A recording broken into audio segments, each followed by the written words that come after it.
Hello, this is Todd from Manifest My Wellness, and this is another Manifestation Minute.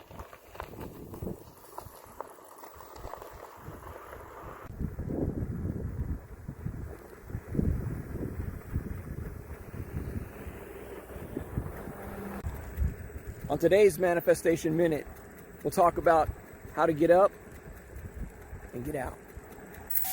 When we live with chronic pain, oftentimes we stop doing the things that we really like to do.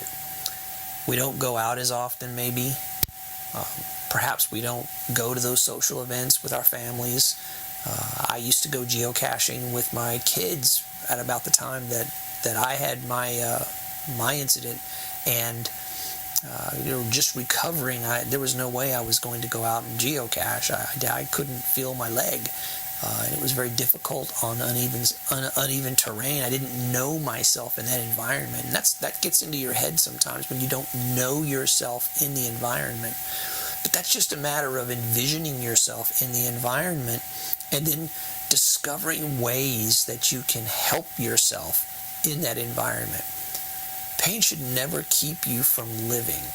I think that's the whole point. If I could convey any kind of a message, you'll have bad days. Is there a way that you can envision yourself going out and doing something that you used to do, something that made you happy? Can you think about that for just a moment and what that might mean if you were able to do that? The very thing that can help us mentally, psychologically, physically is going after something that you want to do. How do you get there? You have to have that get up mindset. And get up doesn't always mean standing up, going someplace. When I was in the hospital, I had a very difficult time getting out of the bed. They had to turn me sideways, they had to put a belt around me. It was incredibly painful, and I dreaded every time I had to get up. So I had to figure out a way. I knew that when I was released to go home, I was not going to be able to sleep on the bed and get up.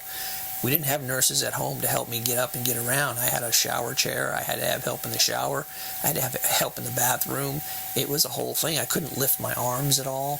So I had to figure out a way. And as I sat in that hospital bed, I thought to myself, hey, I'm 40 and I'm fit. And I can do crunches. And if I can crunch up into a standing or to a sitting position, then I can go from there. And so I began to deconstruct that. How do I get up from a sitting position or crunch up if I'm laying in the bed into a sitting position? There was no way that was going to work. That's way too hard a crunch to do from laying flat. So if I got a recliner, then I could sleep in that recliner as I recovered. I could have everything that I need around me. Getting to that place of understanding what I needed took some time, took some effort. So I had to think about that. And if I crunch up into that recliner, into the sitting position, I could grab my walker, and then I would work on that. Every day I'd grab that, do that crunch into that sitting position, I'd grab that walker, and then I'd begin to push myself up or on the one leg that worked. And from there, I just deconstructed then how I'm supposed to walk. And after that, I had a cane. I walked with a cane for many months. Anytime that I want to go and do something, I think through the process. And it's an important part of getting up, envisioning that you can do it, and then deconstructing what it looks like and deciding how far you can go. What kind of accommodations do you need? I did the same thing at work. I couldn't sit at work for long hours. The chair wasn't right. The angle of the keyboard wasn't right. And so I figured those things out. I got another chair.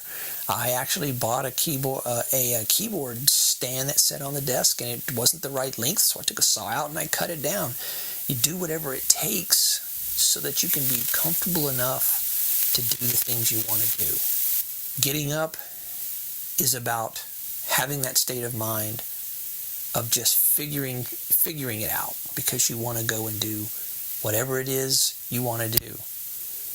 If you enjoyed this and found it helpful, please subscribe. Thank you, and peace.